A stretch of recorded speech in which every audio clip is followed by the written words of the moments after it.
let's talk about harnessing emotional intelligence for business growth. So I, as I say, I do this presentation regularly around emotional intelligence and how to build emotional intelligence in organizations. And so I kept it today more towards the sales side a little bit, and you know, that's, if I say, my background.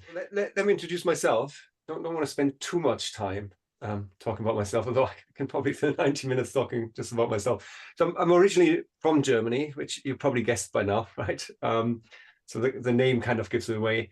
But I say I lived down in Brighton, married, got two teenage sons, and I spent 20 odd years in sales and sales leadership positions. So I now work as a sales consultant, leadership coach, particularly sales leadership coach and executive coach. I'm also a therapist. I'm an NLP master practitioner, and I'm trained in EQ, so emotional intelligence. Although I personally like to abbreviate EQ, emotional intelligence as EI, which is confusing with AI sometimes, and the emotional quotient as EQ. So I'm trained in essentially assessing your EQ. So we talk about that in a minute as well. So as I say, I don't want to talk too much about myself. Feel free to connect with me on LinkedIn. There's only one Volker Ballueder out there, so just go and find me.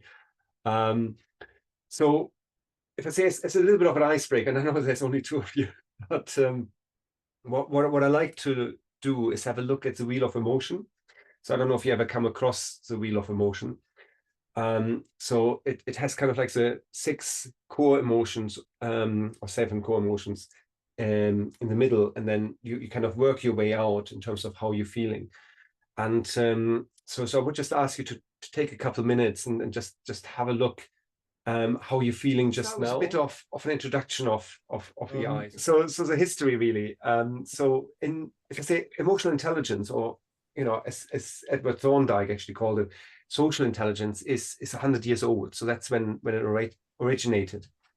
Because these days I have to say it's 100 years old. If I say it's in the 20s, you know, we're going like, oh, 5 years ago.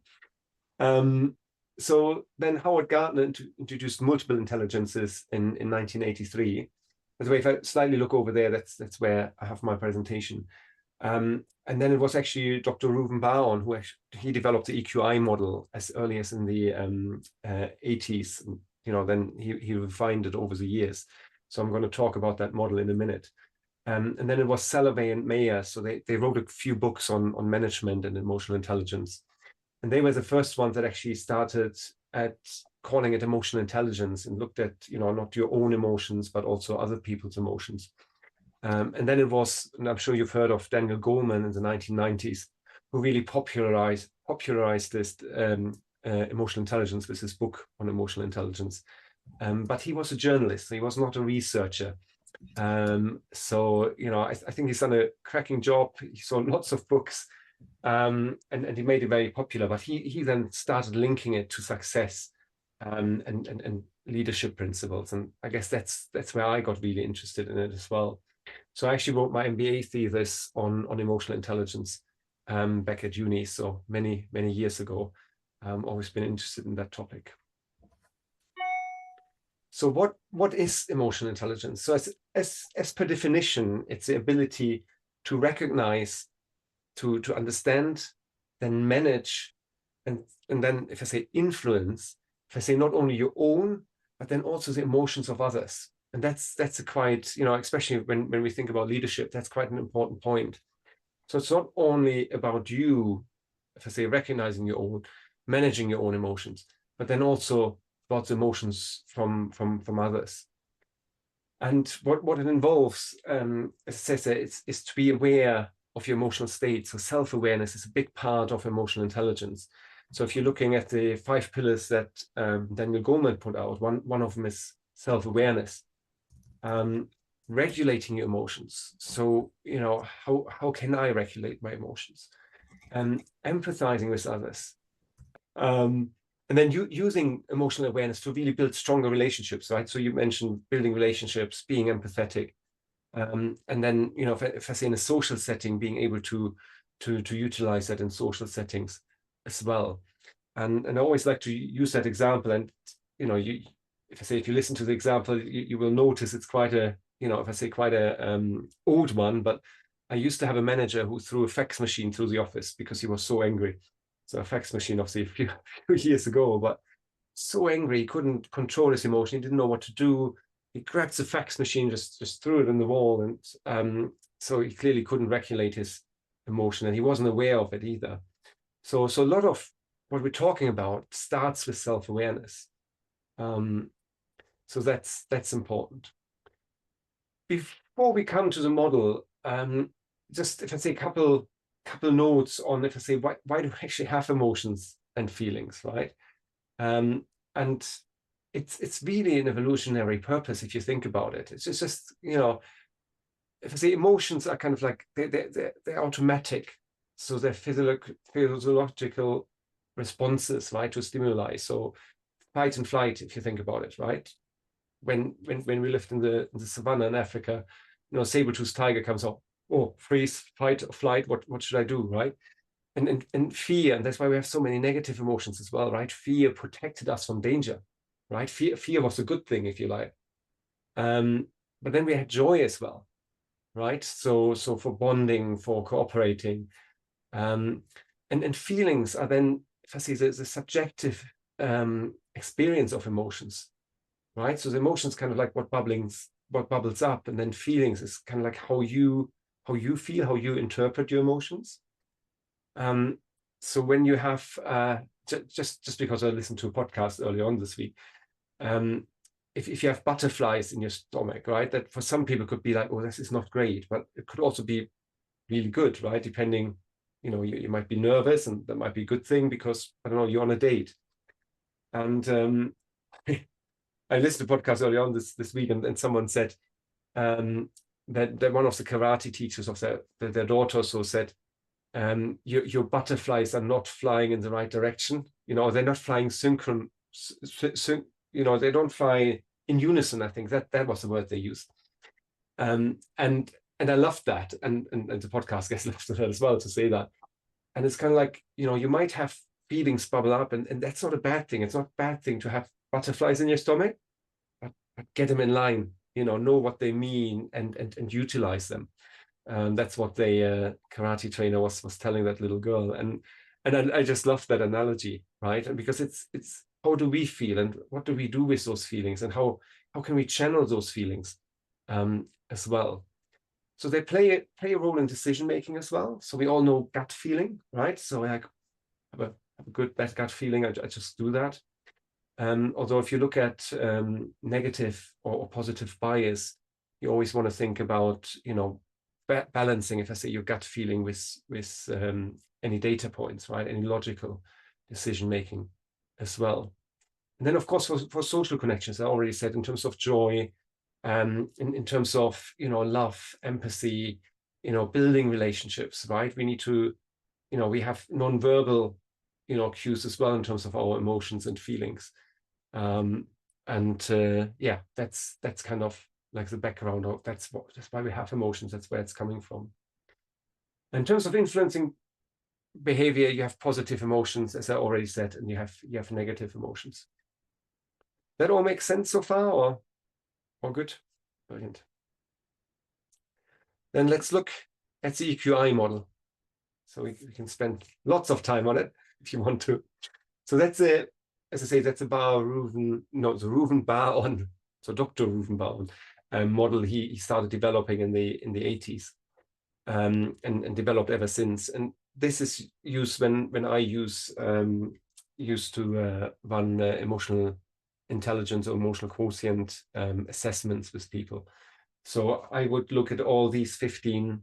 So you would get a questionnaire, and then I would get, if I say, a rating, whether you score higher or lower. So it's not like you can't do wrong again, right? So you can have a low score, a high score, but it's not low or high, if that makes sense. It's only lower or higher than the average. It's not good or bad, if that makes sense. It also depends, if you look at it from a work perspective, or if you look at it from a personal perspective, and which role you have. So if you look at, I don't know, decision making, for instance, how good are you at problem solving? How good are you at reality testing and impulse control? But it's how do your emotions influence you there, right? That's what the test is really looking at. So the 5 pillars, yeah, self-perception, self-expression, interpersonal skills or interpersonal interaction, decision-making, and then stress management. And the reason I prefer that model over the Goleman model, which, as I say, has 5 pillars. So Goleman would have had self-awareness, which is part of the self-perception model here. So you have self-perception broken down into self-regard, self-actualization, and emotional self-awareness. Then Goleman had self-regulation, which probably, yeah, I don't know where it best sits in here, but probably under self-expression as well, self-regulation. Then he had social awareness as a pillar, which sits clearly, if I say, under the interpersonal umbrella, but the interpersonal one goes a bit deeper. Again, it's just more granular, this model. And then relationship management and motivation were the other 2 pillars.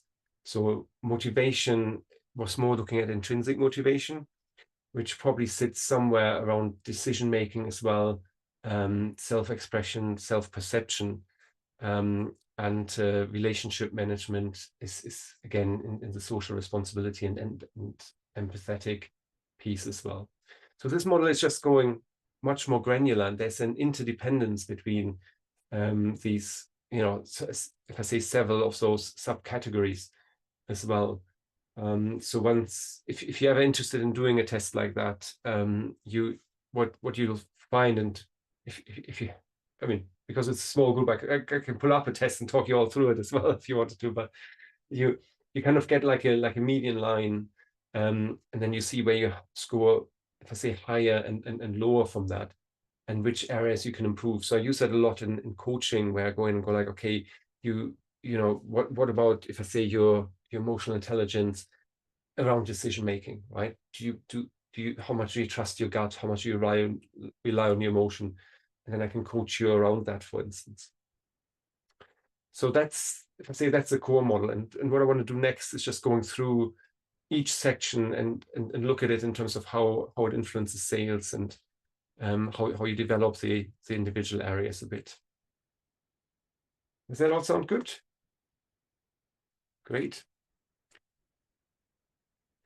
So a couple more, before we jump in there's a couple more slides here. So one is why emotional intelligence matters in the workplace. And it is things like enhanced communication.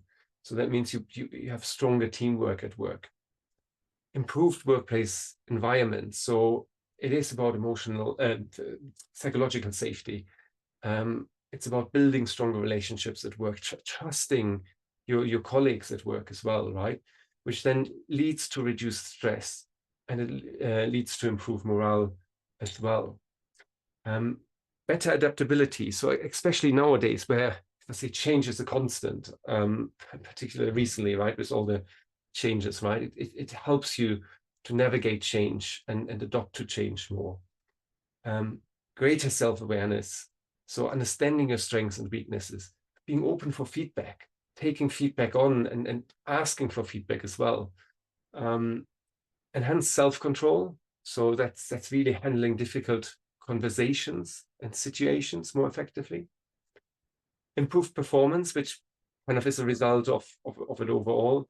So again, better decision-making, stronger relationships at work. And when I say at work, since you're both in commercial roles as well, it's also relationships externally. So better relationships with suppliers, better relationships with prospects and clients.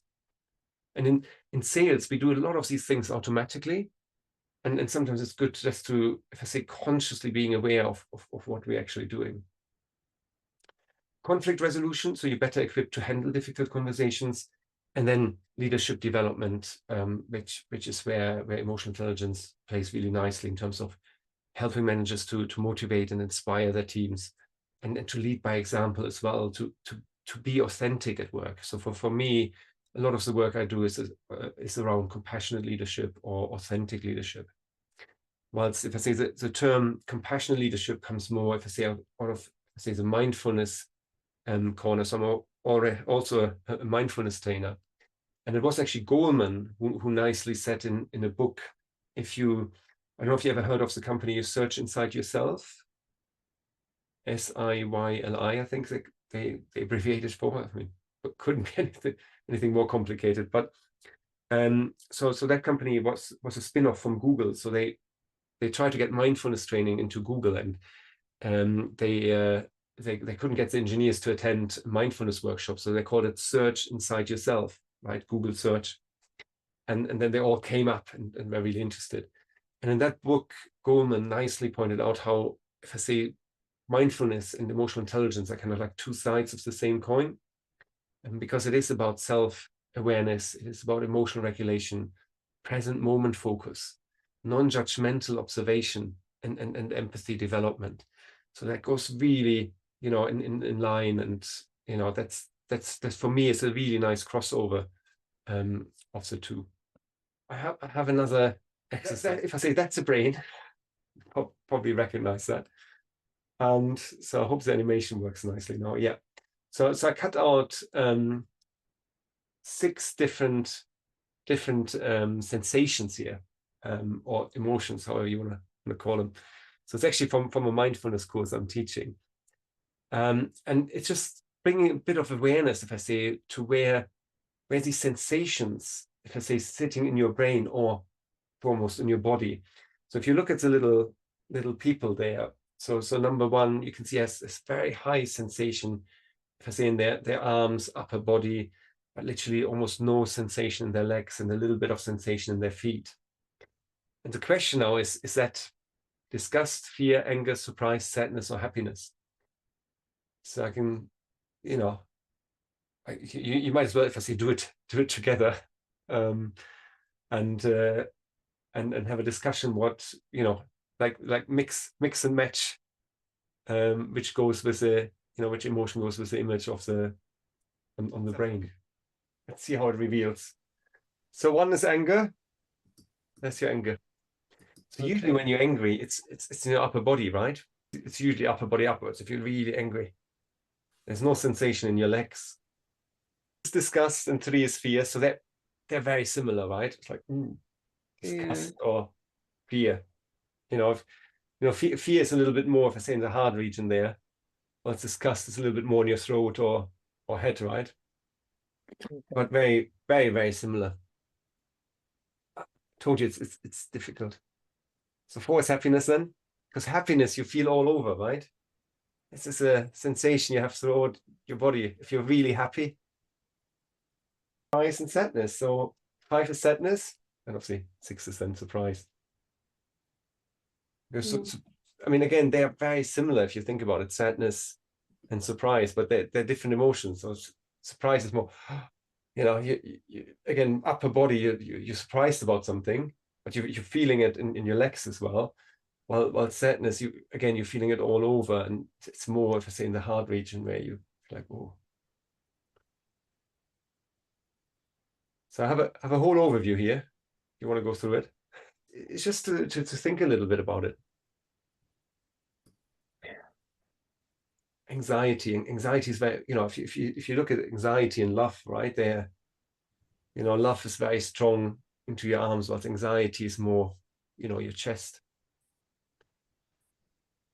So if you put yourself into a situation like, actually, yeah, that kind of feels right. Shame looks a little bit like an alien, but because I think that goes quite nicely with emotional intelligence. So that's just, if I say, a little bit, if I say, of a detour, I put in from an NLP presentation, so neurolinguistic programming, and the reason I bring that in, when we talk about, if I say, emotions, and I use that in hypnotherapy quite a lot as well. We're looking at WACOG, as a visual, auditory, kinesthetic, olfactory, and gustatory. So smell and taste. Like how do you feel? When you go into in hypnosis, you go into a safe place. What do you see? What do you hear? What do you feel? And I thought it's actually quite a nice model if you don't know or if you're not aware of VACOG, to bring into this presentation. Because if I say they're all sensory modalities that, that influence how we experience emotions and process information. And in NLP, we have this phrase where we say the map isn't the territory. And the reason we say that, because each person's perception of reality is different. So everyone, sees the world differently. And that's because of, if I say, this nice little drawing where we have our senses, the VACOGs, that get, if I say, that get filtered. And these are our values, our beliefs, deletion, distortion, generalization, which is around the meta model in NLP, which would go too far now. And then we have our own internal map, right, which is made out of picture, sound, feeling, taste, and smell. So past experience, essentially. And that all influences our state and therefore our behavior. And whilst NLP looks more at the behavior side of things, I thought it was quite nice actually to bring in, to think about how this all influences our emotions as well, right? Our experience, what we went through, our values, our beliefs, how that all has an influence, how we, if I say experience fear, how we experience anxiety. If we might have had childhood trauma, right? That influences how we see things, or how we don't see things. And it's just something, I think it's I like that to bring that in, to think about it. There's so many, I say, so much overlap between those two bits. I don't know if you ever come across that kind of model or NLP in general. Maybe I do another session on NLP sometimes. which I do. I do a lot of NLP for salespeople. It's just a great tool again to help salespeople to, if I say, to build a rapport, and to build relationships with clients as well. So just to summarize, so emotional intelligent leaders are better equipped to build strong relationships, motivate their teams, and create a positive work environment. And then they're better in navigating complex interpersonal dynamics, resolving conflicts, and adapting to changing environments. So they inspire, guide, and support. Great, but now we definitely look at the 5 elements. There we go. Finally. See, I forgot I brought all these extra material in, because I sometimes think I need to bring it all together and come up with my own theory as well, and develop it. That's what I like to do. So to develop EI, so emotional intelligence, I thought why not quote Harvard Business Review? It's always, Harvard Business School, as a source, always a credible source. And they suggested journaling. So if I say, if you don't journal, that's something I always recommend as a, I suppose, a therapist and coach, to reflect on things. It's so useful to sit down and journal, or just doodle, or think about things, and literally putting pen to paper, having some undisturbed time. And it helps you as well to identify your emotions. So definitely helps you to develop self-awareness. 360 feedback. So that's really about seeking feedback.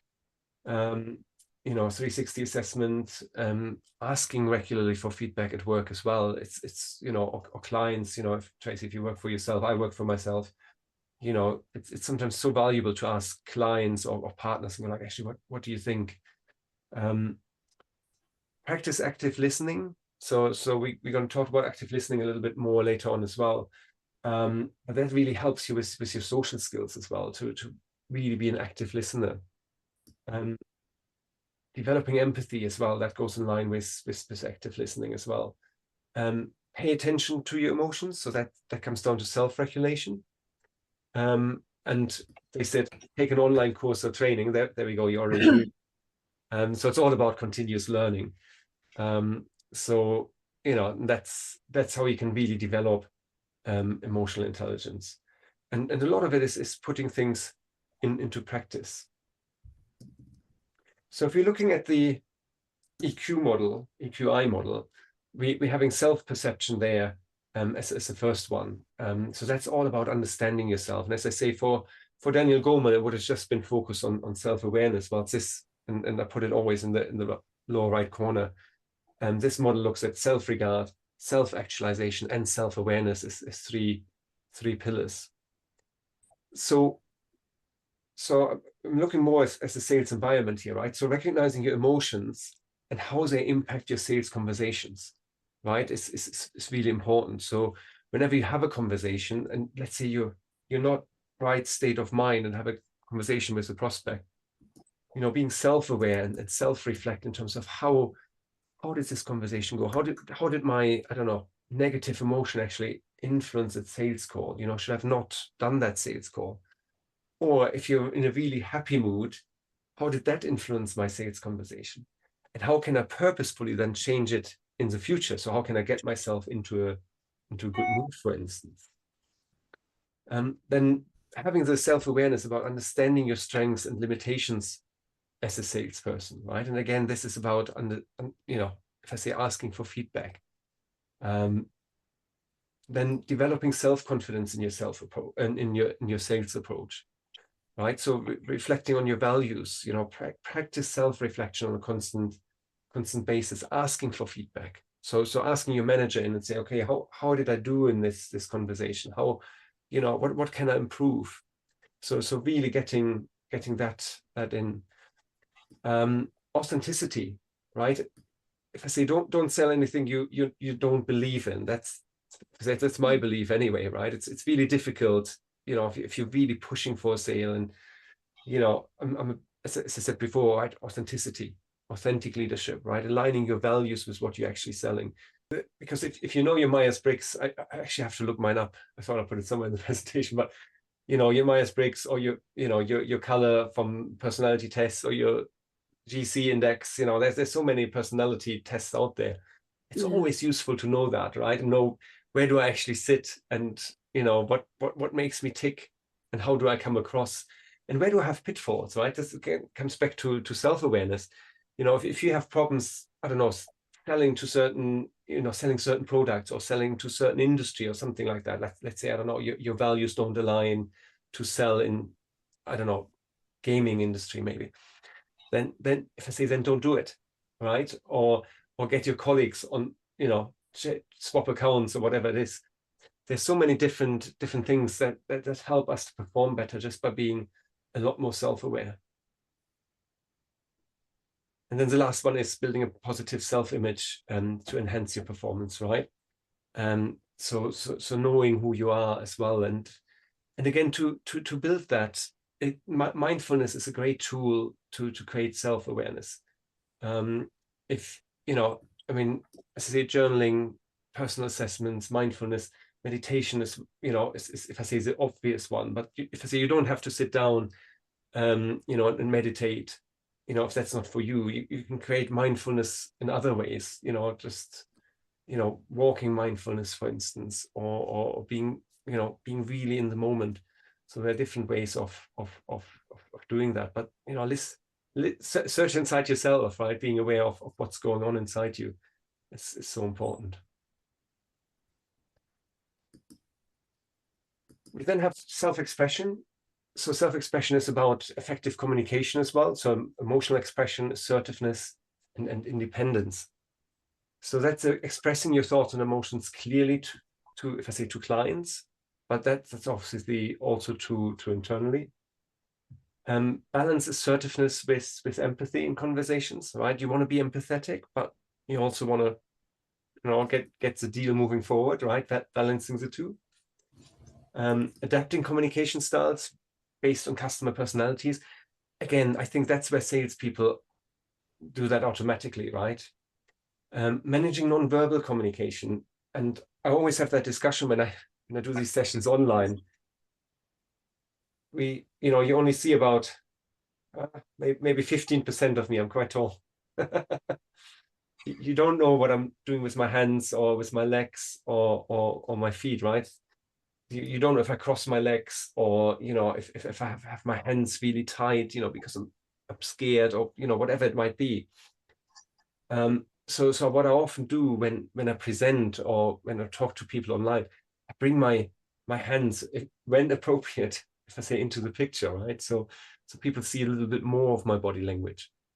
But it's we lose a lot of body reading. So if we're looking again NLP, when we're looking at mirror and matching, for instance, we can't match someone else's body if we don't see him.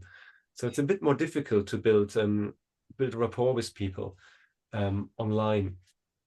But if I say, it's not impossible, right? But it's easier if you meet someone in person, and you get a vibe of a person as well, right? When you meet that person in person, really.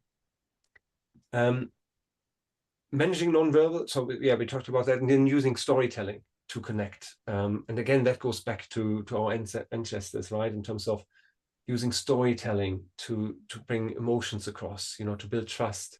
So whether you do that in sales, whether you do that with your teams, with clients, that really works. So building confidence in communication is key for emotional intelligence as well. Does that all make sense? Yeah.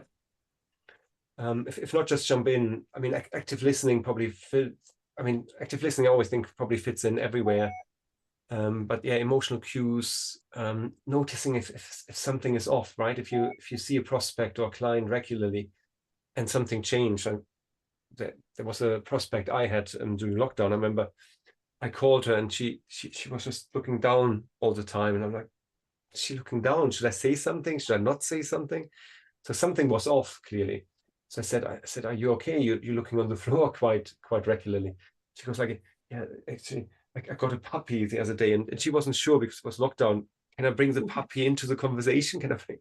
She and we have a miniature sausage dog as well, and she brought this miniature puppy sausage dog into the conversation. But that conversation, you can imagine, we didn't talk business at all. We just talked about the puppy for the rest of the conversation. But it's, noticing if someone is, slightly different to their normal behavior. It builds trust and rapport as well. And, if I say, it's just a human thing to do, right? I mean, you would do it with a friend if a friend feels off. So interpersonal, to build stronger relationships. So that's where empathy comes in. That's where social responsibility comes in as well.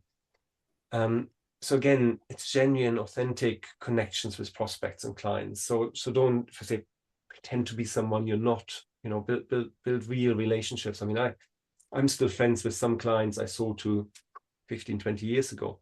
It's because we built such a great relationship. Understanding clients' needs through active listening. So active listening, pops up quite a lot in this presentation. Demonstrating empathy, right? Because you're really building trust and rapport. Really caring about the other person, what's going on in their life. And in sales, it's sometimes a balance in terms of what can we not ask. But a nice example was a couple of weeks ago. I had a client I met for the first time, and she sat in this home office, and the wall was blank, but two horses pictures in the back, right, which kind of gave me a great clue. And I'm like, do you ride? Do you have horses? And so the first 20 minutes were just all about her horses, and I don't know anything about riding or horses, and she was just talking about her horses. It's a great conversation starter if you can pick something up or find out something, but it's just showing this interest, it's this genuine interest, and not just showing it for the sake of showing it, because clients notice that as well. Managing difficult conversations without damaging relationships. And again, that's where empathy and effective and active listening really comes to play, to really listen to someone's point without, if I say, damaging that relationship, go like, oh, you're just rubbish, you don't know what you're talking about, or something like that, which, unfortunately, I've seen plenty of. I'm sure you have as well. And then, as I say, it's internal communication and relationships as well as external ones as well. So strengthening long-term customer relationships with repeat business. So once you build that relationship, they trust you, they come back to you. And that's why often salespeople take clients with them when they go somewhere, because, you know, once you convince the customer that you're selling good stuff, you know, they believe you and they trust you.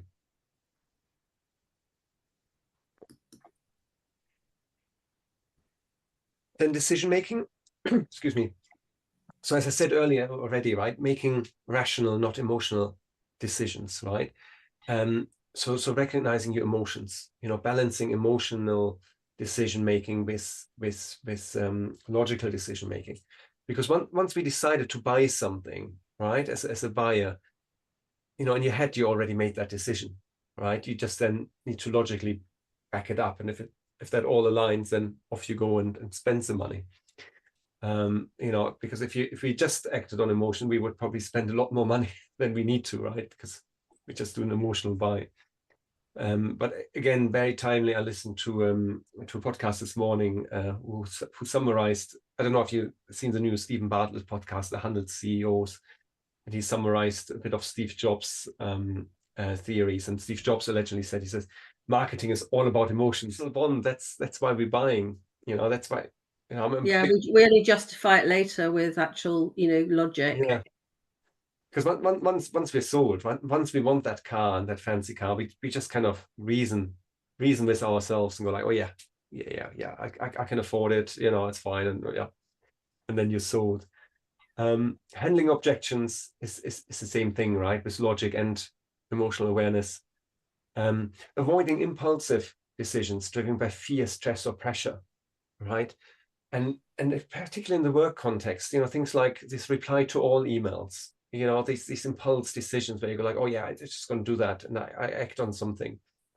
You know, being aware of that, emotionally aware, and go like, oh, actually, let it rest for a day, let that email rest, let's see what happens, and then I decide to reply or not to reply to an email, or you know, or you're really under pressure, the business is under pressure, and you're making decisions that, you know, might turn out, you know, worse for the business, just because you feel under so much pressure.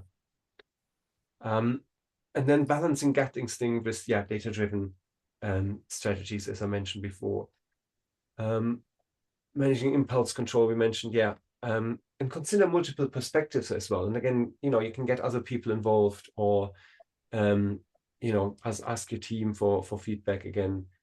And then you know, as you make these decisions, you build self-awareness and confidence in decision making as well.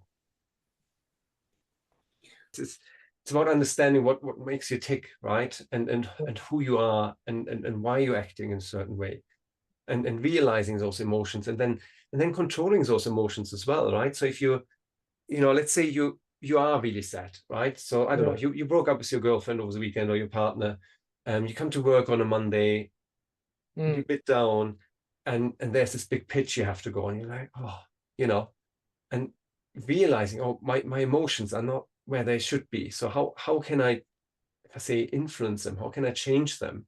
How can I get myself into a better mood? Or how can I maybe postpone a task that influences it? So these things are so important, particularly if I say in your sales, or as a leader as well, right? You know, if let's say you as a leader, you just found out, I used that example actually early on today. As a leader, you found out that you have to make, I don't know, half your stuff redundant or something like that. And it probably affects you. I mean, it would affect most people. I mean, some people always say, oh, no, I can't handle that. But it should affect you somewhere, because you should have the empathy. But then you have to act until you can tell people. You have to act as if nothing ever happened, right? And you have to, you know, you just have to walk around like, yeah, nothing happened, everything is fine, you know, and controlling your emotions that way is important. No, it's difficult, but it's also when you're in a social environment to notice what someone else feels, and maybe tuning into that, and say, oh, you know, let's say someone is uncomfortable in a situation, and you notice that, and you go like, I notice you're a bit uncomfortable here. Why is that? You know, how can I make you more comfortable? You know, are you scared of something? You know, are you anxious? You know, what is it? And especially if you're a leader, right, and you're leading a team, and you notice that maybe a person is off, take him aside and say, you know, I notice something is a little bit off. You know, is there anything I can help you with? You know, do you want to talk about anything? You know, you don't ever want to say nothing. There's never a wrong thing you can say, right? You can go up and say, oh, I'm a bit worried about you. You know, you seem to be a bit off. Is there something you want to talk about? It's better to say something than nothing at all. You know, no one's going to turn around and go like, you know, why are you asking me how I feel, right? Unless that Yeah. person is really, you know, grumpy and there's something really wrong with them, right? Because most people go like, no, I'm absolutely fine. Sorry, I just have something going on at the moment with, I don't know, someone's hospital, or you know, or you know, whatever the case might be. And then you can offer your help, or you can say, okay, you know, good to know. Then at least I know, you know, you have something else going on. And I think, you know, whether it's internal or external, I mean, it depends, I guess, a little bit with the relationship you have with someone. But if as long as you know someone, so if let's say a prospect, for instance, and you've seen a prospect a couple of times, I think it's absolutely fine to say but you because you wouldn't say it in the first meeting, right? You wouldn't, Right. you know. But once you get to know someone a little bit and you notice, yeah, I mean, in a social environment, especially with clients, I find that the best way is not to talk about business at all. Okay. So it's almost like all you talk about is, I don't know, their children, you know, what they do at the weekends, the football team they like, you know, and just build rapport, build rapport, build rapport, build on commonalities. Yeah. And then towards the end of the conversation, oh, we never really talked about business, right? We need to pick that up. What are the best next steps? And then, oh yeah, just send me the proposal, or you know, we need to discuss points A and B. Let's put another call in the diary just to do that. It's almost like if you have someone face to face, particularly now where we're working so much hybrid or remote, the more you can build rapport, relationship, and trust with that person, you know, that's what I would focus on. I mean, Yeah. don't forget about business, but it's almost like, you know, rather than going in and, oh, we need to talk about business, you know, we only have half an hour. Just focus on the person and build that trust. Because if that person starts trusting you, the selling bit becomes easier next time around. It's like you have a window there to really build rapport.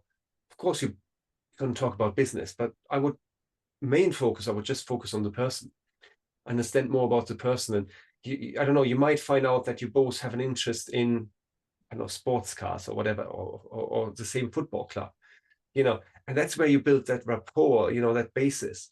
And then on that basis, it's so much easier to do the sale because you have this trust basis. It's all about creating that bond, you know, and creating that social bit before you actually sign a contract. And there's nothing wrong with doing it, because you know, that's why you take the client out, right, in the social environment. But I think it's a great chance to really get under the skin of the client, right? Because if you don't, it essentially just becomes another sales meeting in the pub. You want to build the relationship first.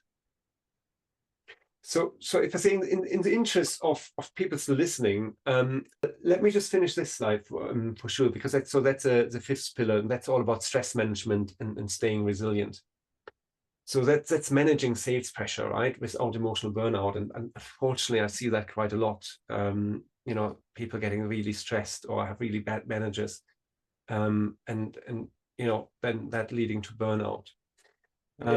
So counteracting that in terms of building boundaries as well. Then staying calm under pressure and high stakes situations. So really controlling your emotions when, you know, when you do a big pitch, for instance. Rejections, reframing them, you know, they're all learning opportunities, right? It's how do you phrase things in say, in your own mind. We already talked about mindfulness, self-regulation, and then really maintaining and the motivation and this energy, right, for a salesperson constantly to, you know, to keep up with things and being motivated. It's so difficult. Yeah. It's also down to your emotional intelligence, right? I mean, if you wake up in the morning, you're like, I can't really be bothered doing any sales calls today. Probably going to be shit doing them anyway, right? So maybe do something else, or go back to bed, or, you know, get a third coffee. And how to create emotional intelligent teams, which is by leading by example, foster self-awareness, create this open communication, the psychological safety, right, in a room for people to be open to share their emotions, what you just mentioned as well, right? Because sometimes people don't dare to open up about their emotions. And then you can, of course, incorporate that in performance evaluations and recognize or potentially even reward people for it. There's a bit about building resilience here, so stress reductions. That's really about understanding your emotional triggers, right? And practice emotional regulation. Anchoring, which comes from NLP, right? Anchoring positive states, so getting yourself into different states. What I said earlier is a reframing of situations, right? Rejection in sales is an opportunity to learn. It's not a rejection, right? Yeah. How can you, look at it positively? Building strong relationships helps building resilience as well, right? If you have a safety net, right, whether it's at home or at work, and just generally, if I say healthy habits, enough sleep, good diet, all these things all help for stress reduction and resilience. And if I say in terms of power of active listening, the idea, and I skipped the exercise around active listening. That's, again, you probably do that on a daily basis, but most salespeople, they listen to respond. They listen to, oh yeah, what can I bring in? What can I say? It's rather than to actually really understand the client. So things like, so what you're saying is, if I can just summarize that, did I understand correctly that you said X, Y, that? Are you meaning this? Pause. Using pauses in sales is so underestimated. What felt long for me might have not felt very long for you. So having these pauses in there, avoid interruption. Assuming you know the answer with a prospect never really goes down well. And listening for emotional undertones as well. I think that's another one. Why is they saying that? Is there anything in there?